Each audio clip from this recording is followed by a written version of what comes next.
नमस्कार दोस्तों, मैं Parasnath life high study IAS में आपका स्वागत है। आज हम लोग राजा महेंद्र प्रताप सिंह राज्य विश्वविद्यालय अलीगढ़ के बीएड थर्ड सेमेस्टर एग्जाम 2023 जो 16 दिसंबर 2023 के एग्जाम होने जा रहा है, उसके लिए पेपर 302 अर्थात विद्यालय प्रशासन एवं प्रबंधन या स्कूल एडमिनिस्ट्रेशन एंड मैनेजमेंट का फुल प्रैक्टिस सेट 5 हल करेंगे। इसके टॉप 75 अति महत्वपूर्ण प्रश्न हल करेंगे। यहाँ से निश्चित रूप से एग्जाम में प्रश्नों के सेम टू सेम आने की संभावना है, इसलिए आप लोग वीडियो को पूरा देखिएगा। यह पेपर 80 अंक का होगा, 75 प्रश्न दिया रहेगा, 65 प्रश्न हल करना होगा आप लोगों को, अर्थात एक प्रश्न 1.23 अंक का होगा। समय 2 घंटे अर्थात 120 मिनट का होगा। इस पेपर में पास होने के लिए आप लोगों को कम से कम 32 अंक प्राप्त करना होगा, अर्थात 26 प्रश्न सही करना होगा। दोस्तों, प्रश्नों पर आए, लेकिन उससे पहले प्लीज आप लोग वीडियो को ज़्यादा से ज़्यादा शेयर कीजिए, जिससे सभी लोगों को लाभ हो सके। यदि आप लोग चैनल को सब्सक्राइब नहीं किए हैं तो चैनल को सब्सक्राइब कीजिए तथा वीडियो को लाइक और शेयर जरूर कीजिए, इससे मोटिवेशन मिलता है। आइए देखते हैं प्रश्नों को। पेपर 302 अर्थात विद्यालय प्रशासन एवं प्रबंधन, स्कूल एडमिनिस्ट्रेशन एंड मैनेजमेंट, इसका फुल प्रैक्टिस सेट 5 हल करेंगे। इसके पहले हम लोग 4 प्रैक्टिस सेट हल कर चुके हैं। आप डिस्क्रिप्शन में जाएंगे तो लिंक आप प्लेलिस्ट BD 302 दिया है, इस जगह पे आप क्लिक करेंगे तो आप प्लेलिस्ट में पहुंच जाएंगे, जहां पर सारी वीडियो आपको क्रम से मिल जाएगा। इसके जस्ट नीचे अगर आप देखेंगे तो लिंक आप प्लेलिस्ट ऑल पेपर दिया है, उसमें आपको सभी पेपर मिल जाएंगे। क्लियर? तो आप यहाँ पर क्लिक करके इस पेपर के सारी वीडियो क्रम से देख सकते हैं। तो आइए देखते हैं प्रश्नों को, लेकिन ध्यान रखना आप लोगों को पेपर उम्मीद करते हैं बहुत अच्छा हुआ होगा। आंसर की थोड़ा सा आप लोग वेट कीजिए, क्योंकि टाइम अपने पास थोड़ा सा है नहीं, तो पहले आप लोग अच्छे से पेपर दे दीजिए, उसके बाद आंसर की अपलोड कर देंगे, आप लोग मिला लीजिएगा। पेशेंस थोड़ा रखिए, अच्छे से पढ़ाई करिए पूरी ताकत से, क्योंकि पेपर देने के बाद आप लास्ट में मिला लीजिएगा। अभी सबसे इम्पोर्टेंट है आपके अच्छे अंक प्राप्त हो। अगर आंसर की बनाएंगे थोड़ा टाइम लगता है, क्योंकि सारे आंसर को देखना पड़ता है एक बार। तो प्लीज़ वीडियो को लाइक और शेयर कीजिए और थोड़ा सा धैर्य रखिएगा। आंसर की हम लोग अपलोड करेंगे पेपर समाप्त होने के बाद। अगर टाइम मेरा बीच में देखेंगे नहीं तो पेपर समाप्त होने के बाद ही करेंगे, ठीक है? तो आइए देखते हैं प्रश्नों को। पहला प्रश्न है SWOT अर्थात शॉर्ट का अर्थ है। ए ताकत कमजोरी, बी अवसर व खतरा, सी ताकत कमजोरी अवसर व खतरा, डी इनमें से कोई नहीं। सही जवाब हो जाएगा सी, ताकत कमजोरी अवसर व खतरा। महत्वपूर्ण है, आ सकता है। हम लोग विकल्प ही देखेंगे, क्योंकि थोड़ा सा टाइम कम से कम यूज होना चाहिए। तो SWOT का मतलब क्या होता है? यस का मतलब होता है ताकत अर्थात स्ट्रेंथ, डब्ल्यू का मतलब होता है वीकनेस अर्थात कमजोरी, ओ का मतलब होता है अपॉर्चुनिटी अर्थात अवसर, टी का मतलब होता है थ्रेट अर्थात खतरा। तो SWOT विश्लेषण आंतरिक और बाहरी ताकतों का आकलन करने और उन्हें समझने में मदद करने के लिए एक रूपरेखा है, जो किसी संगठन के लिए अवसर या जोखिम पैदा कर सकती है। अगला प्रश्न है SWOT में टी का अर्थ है, हम लोगों ने देखा अभी सब चीज फुल फॉर्म, तो टी का अर्थ क्या है? तो सही जवाब हो जाएगा ए, खतरा अर्थात थ्रेट। अगला प्रश्न ध्यान रखना, SWOT में यस शक्तियां, डब्ल्यू कमजोरियों, ओ अवसर, टी खतरा। तो यस क्या है? स्ट्रेंथ अर्थात शक्तियां। टी क्या है? थ्रेट अर्थात खतरा है। अगला प्रश्न है SWOT में डब्ल्यू का अर्थ है, डब्ल्यू का अर्थ क्या था? तो वीकनेस अर्थात कमजोरी। अगला प्रश्न है SWOT में यस शक्तियां, डब्ल्यू कमजोरियां, ओ अवसर, टी थ्रेट्स है। अगला प्रश्न है किसी मिशन को पूरा करने में जो रोकता है वह है, तो सही जवाब हो जाएगा ए, डब्ल्यू। अगला प्रश्न है रणनीति निर्माण व चयन में सहायक है, तो सही जवाब हो जाएगा बी, SWOT। अगला प्रश्न है ध्यान रखना, शोध विश्लेषण एक प्रकल्प या एक व्यावसायिक उद्यम में शामिल शक्तियों, कमजोरियों, अवसरों और खतरों के मूल्यांकन के लिए इस्तेमाल किया गया एक सामरिक योजना क्रम है। अगला प्रश्न है SWOT विश्लेषण की सीमाएं हैं, ए मूल्य वृद्धि, बी सरकारी कानून, सी आर्थिक माहौल, डी उपयुक्त सभी। सही जवाब हो जाएगा डी, उपयुक्त सभी। अगला प्रश्न है यह माना जाता है कि इसकी सहायता से निर्धारित सीमा के भीतर समस्याओं की पहचान हो सकती है, वह है। सही जवाब हो जाएगा ए, SWOT। अगला प्रश्न है SWOT के कारक होते हैं। सही जवाब हो जाएगा ए, 2। अगला प्रश्न है, ध्यान रखना फुल फॉर्म से दिया हुआ है, आप देख लीजिएगा। अगला प्रश्न है, जिससे हम आंतरिक रूप से मामले को नियंत्रित व बदल सकते हैं कहलाता है। जिससे हम आंतरिक रूप से मामले को नियंत्रित व बदल सकते हैं कहलाता है। सही जवाब हो जाएगा बी, आंतरिक कारक। सामर्थ्य और कमजोरियां आंतरिक कारक है, दोनों महत्वपूर्ण, ध्यान रखना। सामर्थ्य और कमजोरियां क्या हैं? आंतरिक कारक है, ठीक है, महत्वपूर्ण है। अवसर व खतरे हैं, सही जवाब हो जाएगा 10 का ए, बाहरी कारक, ठीक है। अवसर, अपॉर्चुनिटी व थ्रेट क्या है? बाहरी कारक है। लेकिन सामर्थ्य और कमजोरी अर्थात स्ट्रेंथ और वीकनेस, ये क्या है? आंतरिक कारक है। अगला प्रश्न है, सामर्थ्य और कमजोरियां आंतरिक कारक है। अगला प्रश्न है, SWOT मैट्रिक्स में कोशिकाएं हैं। सही जवाब हो जाएगा बी, 9। अगला प्रश्न है, व्यवसायों का विश्लेषण करने में प्रयोग की जाने वाली पद्धति है। सही जवाब हो जाएगा सी, SWOT। अगला प्रश्न है, SWOT में सकारात्मक तत्व है। सही जवाब हो जाएगा 13 का, ध्यान रखना बी, शक्तियां और अवसर। सकारात्मक तत्व है शक्तियां और अवसर अर्थात स्ट्रेंथ और अपॉर्चुनिटी। अगला प्रश्न है, SWOT में नकारात्मक तत्व है। सही जवाब हो जाएगा 14 का बी, कमजोरी व संकट। अगला प्रश्न है, SWOT विश्लेषण की आवश्यकता होती है। ए, लचीला पाठ्यक्रम बनाने में, बी, PTA बनाने में, सी, कुशल शिक्षक की पहचान करने में, डी, उपयुक्त सभी। तो SWOT विश्लेषण की आवश्यकता है। सही जवाब हो जाएगा डी, उपयुक्त सभी। अगला प्रश्न है, SWOT में ओ का अर्थ है। सही जवाब हो जाएगा 16 हम लोग देख चुके हैं, ए, अपॉर्चुनिटी अर्थात अवसर। अगला प्रश्न है, ध्यान रखना, SWOT का मतलब हम लोग देख चुके हैं। एस मतलब स्ट्रेंथ, ताकत, W का मतलब कमजोरी, वीकनेस, O का मतलब अपॉर्चुनिटी, T का मतलब थ्रेट या खतरे। अगला प्रश्न है, SWOT विश्लेषण के लाभ हैं। ए, विद्यालय का सशक्तिकरण, बी, विद्यालय की कमियों को दूर करना, सी, विद्यालय की प्रगति के अवसर को बढ़ाना, डी, उपयुक्त सभी। सही जवाब हो जाएगा डी, उपयुक्त सभी। अगला प्रश्न है, SWOT विश्लेषण आयोजित करने के लिए प्रधानाचार्य के कौशल हैं।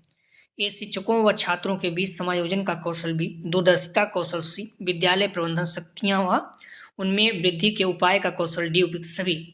सही जवाब हो जाएगा डी, उपयुक्त सभी। अगला प्रश्न है, TQM क्या है अर्थात फुल फॉर्म पूछ रहा है। सही जवाब हो जाएगा बी, टोटल क्वालिटी मैनेजमेंट।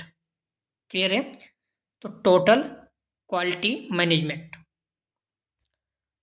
अगला प्रश्न है, कुल गुणवत्ता प्रबंधन, TQM एक प्रबंधन का सिद्धांत है जो ग्राहकों की आवश्यकताओं और संगठन उद्देश्य को पूरा करने के लिए सभी संगठनात्मक कार्य, विपणन, वित्त, डिजाइन,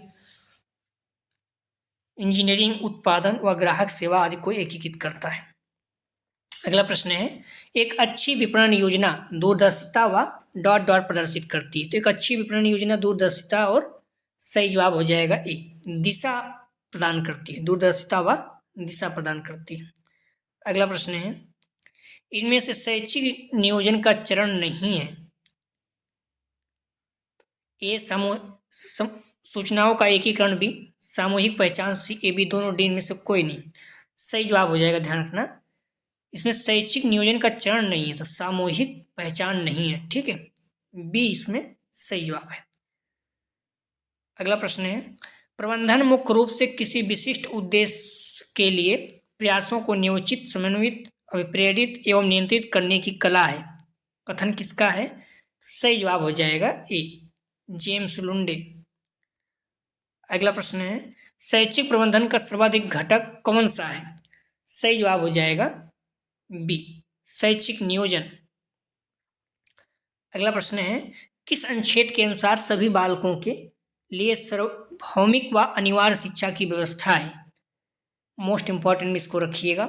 सही जवाब हो जाएगा ध्यान 24 का बी, 45वां पूछ रहा है किस अनुच्छेद के अनुसार सभी बालकों के लिए सार्वभौमिक व अनिवार्य शिक्षा की व्यवस्था है, तो बी इसका सही जवाब हो जाएगा 45वां, सॉरी। अगला प्रश्न है शैक्षिक प्रशासन शैक्षिक संस्थाओं का प्रबंधन है जिसमें किस प्रक्रिया को ध्यान में रखा जाता है? सही जवाब हो जाएगा 25 का सी, शिक्षण अधिगम प्रक्रिया। अगला प्रश्न है शैक्षिक प्रशासन का कौन सा प्रकार है? सही जवाब हो जाएगा 26 का ए, वाय प्रशासन। अगला प्रश्न है शैक्षिक प्रशासन की कौन सी विशेषताएं हैं? ये मानवीय प्रक्रिया बी, गतिशील प्रक्रिया सी, स्वरूप केंद्रित तथा विकेंद्रीय डी, उपयुक्त सभी। सही जवाब हो जाएगा डी, उपयुक्त सभी। अगला प्रश्न है लूथर गुलिक ने सायर्स और फ्योल द्वारा व्यक्त कार्यों को किस सूत्र में पिरोया है? सही जवाब हो जाएगा 28 का ए, पोस्ट कार्व्य। अगला प्रश्न है रसेल टी ग्रे महोदय ने शैक्षिक प्रशासन के कितने कार्य बताए? सही जवाब हो जाएगा सी, 7। अगला प्रश्न है शैक्षिक प्रशासन संबंधित होता है? सही जवाब हो जाएगा सी, विद्यालय प्रबंधन से। अगला प्रश्न है नियोजन होता है? सही जवाब हो जाएगा, ध्यान रखना नियोजन होता है, सही जवाब हो जाएगा डी, इनमें से कोई नहीं है, ठीक है, नियोजन। अगला प्रश्न है प्रबंधन की विशेषता है ए, एक प्रक्रिया बी, कला एवं विज्ञान सी, प्रबंधन करना नेतृत्व करना डी, उपयुक्त सभी। तो प्रबंधन की विशेषता है, सही जवाब हो जाएगा ध्यान रखना डी, उपयुक्त सभी।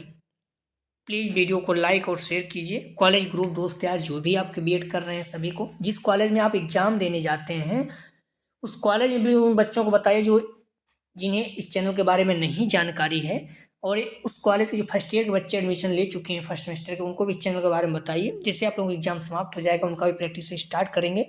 और जो आप लोगों के समय प्रैक्टिस सेट हल किए हैं आज भी उतने ही महत्वपूर्ण है, उन्हें बोलिए वो देखते रहें, ठीक है। तो विद्यालय की बौद्धिक प्रयोगशाला है, सही जवाब हो जाएगा 33 का सी, पुस्तकालय। महत्वपूर्ण प्रश्न है।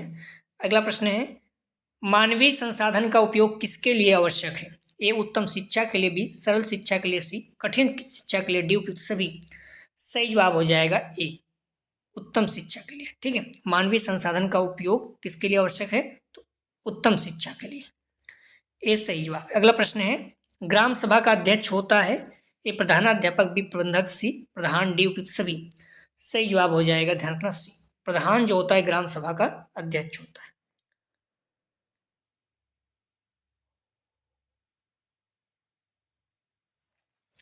अगला प्रश्न है कल के विश्व को कौन चलाता है? महत्वपूर्ण है, सही जवाब हो जाएगा ए, शिक्षक। अगला प्रश्न है विद्यालय में मानवीय संसाधन का अंग है ए, शिक्षक, बी, छात्र, सी, समुदाय, डी, उपयुक्त सभी। सही जवाब हो जाएगा डी, उपयुक्त सभी। अगला प्रश्न है कौन सा प्रशासन का प्रकार नहीं है? ए, निर्देशात्मक संसाधन, बी, सत्तावादी, सी, लाइनेज फेयर प्रशासन, डी, लोकतांत्रिक प्रशासन। सही जवाब हो जाएगा ए, निर्देशात्मक प्रशासन। प्लीज वीडियो को लाइक और शेयर कीजिए। थ्योरी एक्स और थ्योरी वाई का सिद्धांत किसने दिया? सही जवाब हो जाएगा ध्यान रखना ए, डगलस मैकग्रेगर। अगला प्रश्न है आप लोग ध्यान रखना आंसर की पेपर समाप्त होने के बाद अपलोड कर देंगे, तो टाइम तो अपने पास नहीं है, या फिर संभव हुआ तो बीच में देखेंगे, ठीक है। तो सबसे पहले आप लोग पूरी ताकत से एग्जाम दीजिए, तैयारी करिए एग्जाम की, अच्छे से पढ़ाई कीजिए जो भी चीज़ें हैं, क्योंकि आंसर तो आप बाद में मिला सकते हो, जो सबसे इम्पोर्टेंट है आपका पेपर कैसे हुआ है वो देख लीजिएगा आप, पहले अच्छे से पढ़िए, सारे पेपर आपके अच्छे होने चाहिए। अगला प्रश्न है विद्यालय प्रबंधन संरचना के पद सोपान में सर्वोच्च स्थान पर कौन होता है? सही जवाब हो जाएगा 40 का, ध्यान रखना सी, संस्था प्रधान। अगला प्रश्न है विद्यालय अभिलेखों का उपयोग होता है। ये संदर्भ के लिए भी, निर्देशन के लिए सी, आयोजन के लिए डी, उपयुक्त सभी। सही जवाब हो जाएगा डी, उपयुक्त सभी। अगला प्रश्न है, वित्त का अर्थ है ए व्यवसाय, वित्तोपार्जन, सी धनोपार्जन, डी उपयुक्त सभी। तो वित्त का अर्थ है, सही जवाब हो जाएगा डी, उपयुक्त सभी।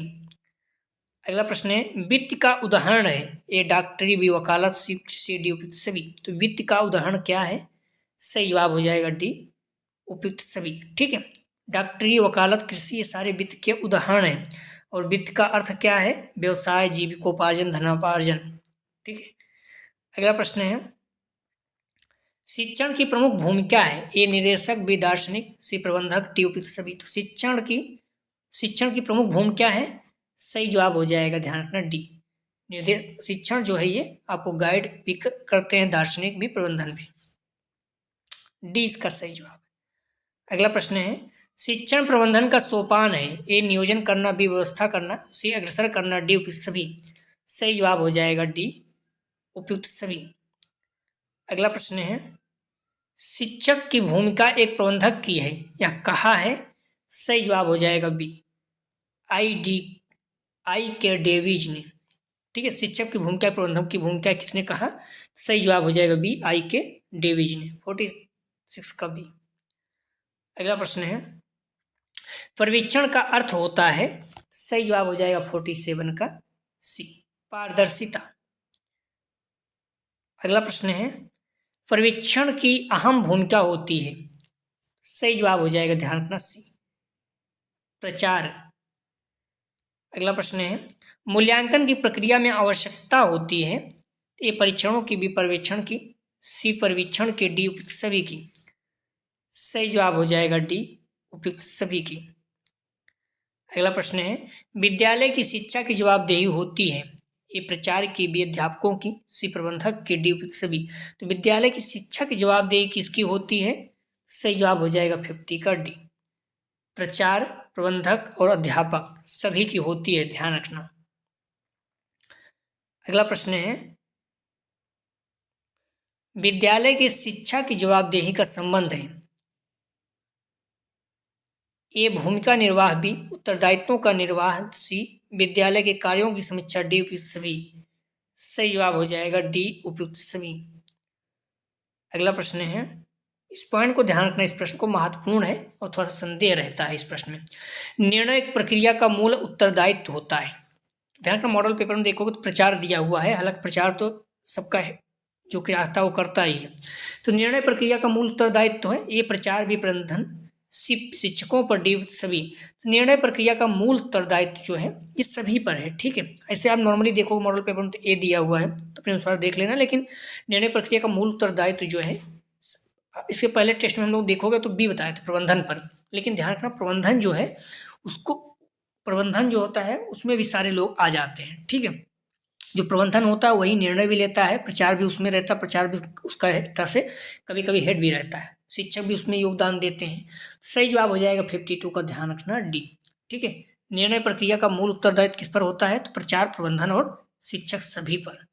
ठीक है, प्रबंधन का हेड कौन होता है, प्रचार होता है। ठीक है, शिक्षक भी उसमें रहते हैं। निर्णय प्रक्रिया का मूल उत्तरदायित्व प्रचार, प्रबंधन और शिक्षकों सभी पर होता है। प्रचार के रूप में वे संस्थाएं के व्यापक लक्ष्यों, उद्देश्यों को ध्यान में रखते हुए निर्णय लेते हैं।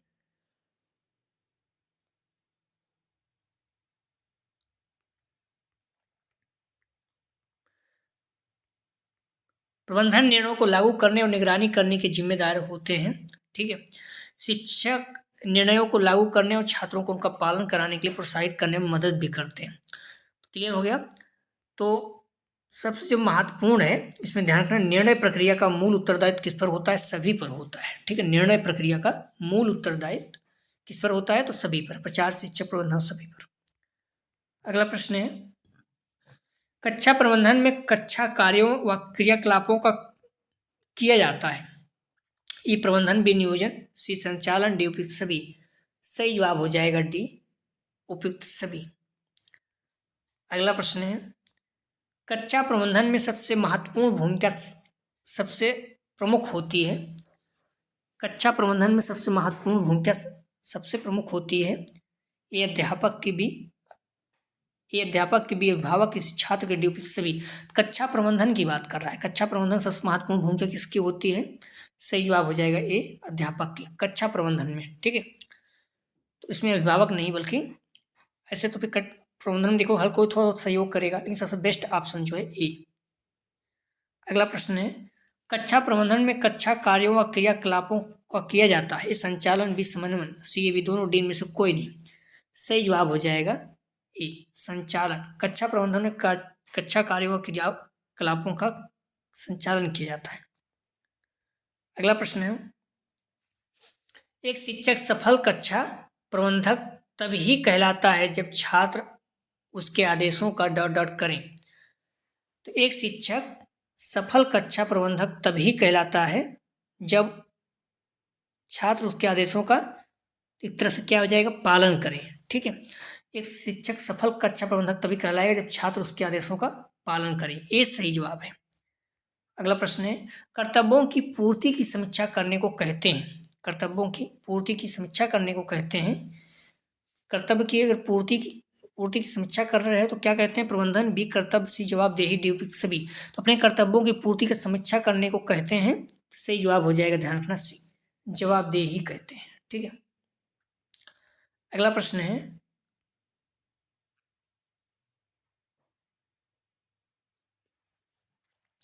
किसी विषय विशेष की परीक्षा परिणाम की जवाबदेही उस विषय के डॉट डॉट होती है। ये शिक्षक, विद्यार्थी, सी, विद्यालय, डी, उपयुक्त सभी। किसी विषय विशेष के, विषय ध्यान रखना, विषय, किसी विषय विशेष की परीक्षा परिणाम की जवाबदेही उस विषय के, सही जवाब हो जाएगा 58 का ए, शिक्षक की होती है। ठीक है, कोई एग्जाम हो रहा है तो विषय का जो शिक्षक हो उसकी जवाबदेही होती है। अगला प्रश्न है, शिक्षकों को जवाबदेही का आकलन किया जाता है। ये प्रचार रिपोर्ट द्वारा, बी, अभिभावक द्वारा, सी, शिक्षार्थी द्वारा, डी, उपयुक्त सभी। शिक्षकों की जवाबदेही का आकलन किया जाता है। सही जवाब हो जाएगा डी, उपयुक्त सभी। अगला प्रश्न है, जे जॉन ने किस सन में कक्षा प्रबंधन सिद्धांत का उल्लेख किया? किस सन में? सही जवाब हो जाएगा, ध्यान रखना, बी, 1970 में। अगला प्रश्न है, विद्यालय प्रशासन के कार्यों को बांटा जाता है। ये प्रशासकीय कार्य भी, नीति निर्धारक संबंधित तत्व, डी, ए, बी, सी, ए, बी थोड़ी, ए, बी दोनों, डी उनमें से कोई नहीं। सही जवाब हो जाएगा, ध्यान रखना, सी, ए, बी दोनों। तो विद्यालय प्रशासन के कार्यों को बांटा जाता है, तो ये प्रशासकीय कार्य भी, नीति निर्धारक संबंधी कार्य। ठीक है, सी इसका सही जवाब है। अगला प्रश्न है, प्रधानाचार्य के विषय में कौन सा कथन गलत है? ये प्रधानाचार्य विद्यालय का नेता होता है। बी, घड़ी में स्प्रिंग का जो स्थान है वही विद्यालय प्रधानाचार्य का है। बी, सी, प्रधानाध्यापक समाज का शैक्षिक नेता होता है। डी, कक्षा शिक्षण के प्रति उत्तरदायी होता है। प्रधानाचार्य के विषय में कौन सा कथन गलत है? सही जवाब हो जाएगा डी, कक्षा शिक्षण के प्रति अनुत्तरदायी होता है। कक्षा शिक्षण के प्रति अनुत्तरदायी होता है। अगला प्रश्न है, प्रधानाध्यापक का प्रशासनिक दायित्व है। प्रधानाध्यापक का प्रशासनिक दायित्व क्या है? देखिए वहां पे थोड़ा दोनों में आंसर मिल गया ना, प्रशासनिक दायित्व भी होता है। सही जवाब हो जाएगा ए, प्रबंध समिति के अच्छे समन्वय कार्य करना। प्रबंध समिति के अच्छे संबंध, प्रबंध समिति के अच्छे संबंध कायम करना, ये प्रधानाध्यापक का प्रशासनिक दायित्व है। अगला प्रश्न है, विद्यालय में प्रधानाध्यापक होता है। ये विद्यालय का नेता, बी, समाज का नेता, सी, ये भी दोनों, डी में से कोई नहीं। तो विद्यालय में प्रधानाध्यापक क्या होता है? सही जवाब हो जाएगा 64 का ए, विद्यालय का नेता होता है। ठीक है, वैसे आप देखेंगे कहीं कहीं तो समाज का नेता भी दिया रहता है। विद्यालय में प्रधानाध्यापक होता है तो विद्यालय में प्रधानाध्यापक विद्यालय का नेता होता है, समाज का नेता तो पता नहीं। ठीक है, हालांकि कहीं कहीं दिया हुआ है दोनों। तो विद्यालय में प्रधानाध्यापक होता है तो विद्यालय का नेता। ठीक है, ये इसका सही जवाब है। अगला प्रश्न है, प्रधानाचार्य का कार्य है। ये नियोजन भी, शिक्षण कार्य, स्वयं शासन की स्थापना, डी, सभी। प्रधानाचार्य का कार्य है। सही जवाब हो जाएगा 65 का डी, उपयुक्त सभी। अगला प्रश्न है,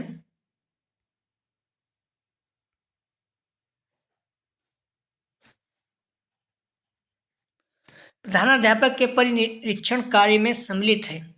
ए शिक्षण कार्य की निरीक्षण, बी कार्यालय कार्य का निरीक्षण, सी मूल्यांकन, डी उपयुक्त सभी। सही जवाब हो जाएगा डी उपयुक्त सभी। अगला प्रश्न है प्रधानाध्यापक के गुण हैं ए नेतृत्व की क्षमता, बी व्यवहार कुशलता, सी ए बी दोनों, डी इनमें से कोई नहीं। प्रधानाध्यापक के गुण हैं, सही जवाब हो जाएगा, ध्यान रखना 67 का सी, ए बी दोनों, नेतृत्व की क्षमता व्यवहार कुशलता दोनों। अगला प्रश्न है प्रधानाध्यापक में कौन से गुण होने चाहिए, ए व्यक्तिगत गुण, बी व्यवसायिक, सी ए बी दोनों, डी इनमें से कोई नहीं। सही जवाब हो जाएगा सी, ए बी दोनों। अगला प्रश्न है अध्यापक राष्ट्र का भाग निर्धारक होता है, अध्यापक राष्ट्र का भाग निर्णायक होता है, यह कथन किसका है। अध्यापक राष्ट्र का भाग निर्णायक होता है, कथन किसका है। सही जवाब हो जाएगा 69 का ए, हुमायूं कबीर। अगला प्रश्न है शिक्षा के व्यवसायिक गुण में शामिल है, सही जवाब हो जाएगा 70 का डी, ए बी दोनों, अर्थात व्यवसायिक परीक्षण, व्यवसायिक निष्ठा। अगला प्रश्न है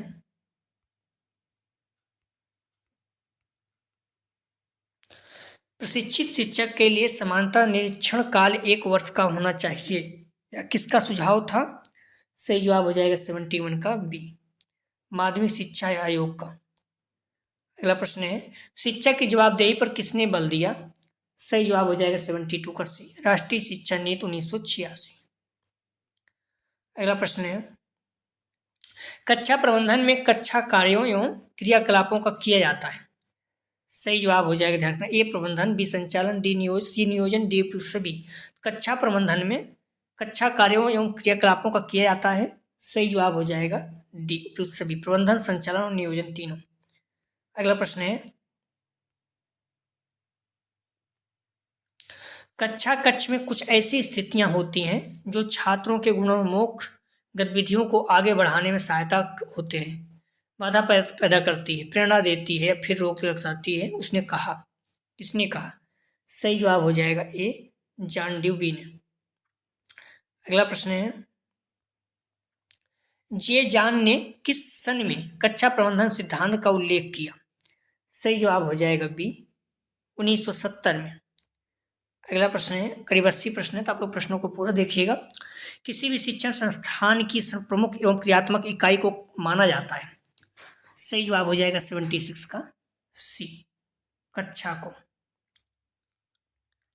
अगला प्रश्न है कक्षा प्रबंधन में सबसे महत्वपूर्ण भूमिका होती है। कक्षा प्रबंधन में अध्यापक की, अभिभावक किसी छात्र के, डी सभी। कक्षा प्रबंधन में सबसे महत्वपूर्ण भूमिका किसकी होती है, तो ए, अभिभावक की।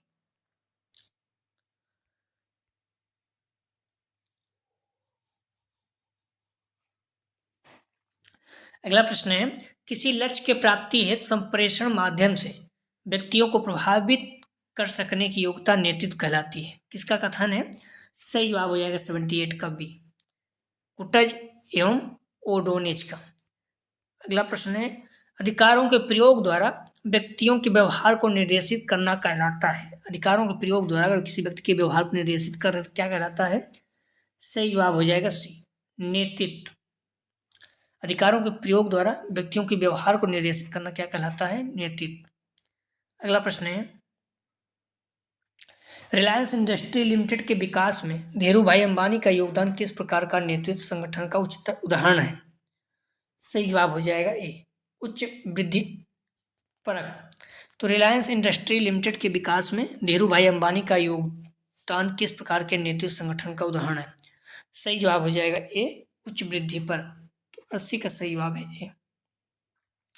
अगला जो प्रैक्टिस है हम लोग ध्यान रखना, यदि आप लिंक आप प्ले लिस्ट BG 302 पर क्लिक करेंगे इस जगह पे, तो आप पहुंच जाएंगे जहां पर सारी वीडियो क्रम से मिल जाएगा BG 302 का। क्लियर। अगला जो टेस्ट हम लोग हल करेंगे फुल प्रैक्टिस 6 रहेगा, ठीक है। तो प्लीज़ वीडियो को लाइक और शेयर कीजिए, कॉलेज ग्रुप दोस्त यार जो भी है। निवेदन है आपसे, आप लोग पेपर बहुत अच्छा हुआ, आप लोग देख भी सकते हैं, क्वेश्चन बहुत ज़्यादा सेम टू सेम आए थे। तो आप लोग बुक मॉडल पेपर को पढ़िए और यहाँ से जरूर देख के जाइए, निश्चित रूप से आप लोगों को बहुत ज़्यादा लाभ होगा। डिस्क्रिप्शन और कमेंट सेक्शन दोनों जगह पर टेलीग्राम ग्रुप पर लिंक दिया गया है, आप ज्वाइन कर लीजिए, सब लोगों को लाभ हो सके। प्लीज़ वीडियो को लाइक और शेयर कीजिए, कॉलेज ग्रुप दोस्त यार जो भी है, जो फर्स्ट ईयर बच्चे हैं जहाँ एग्जाम देने जा रहे हैं उनको भी चैनल के बारे में बताइए, और जो आप लोग समझ प्रैक्टिस हल किए थे उनको बोलिए हल करते रहें। जिससे आपका एग्जाम समाप्त हो जाएगा, तो उनका भी प्रैक्टिस सेट शुरू कर देंगे। प्लीज़ वीडियो को लाइक और शेयर कीजिए। वीडियो देखने के लिए धन्यवाद दोस्तों।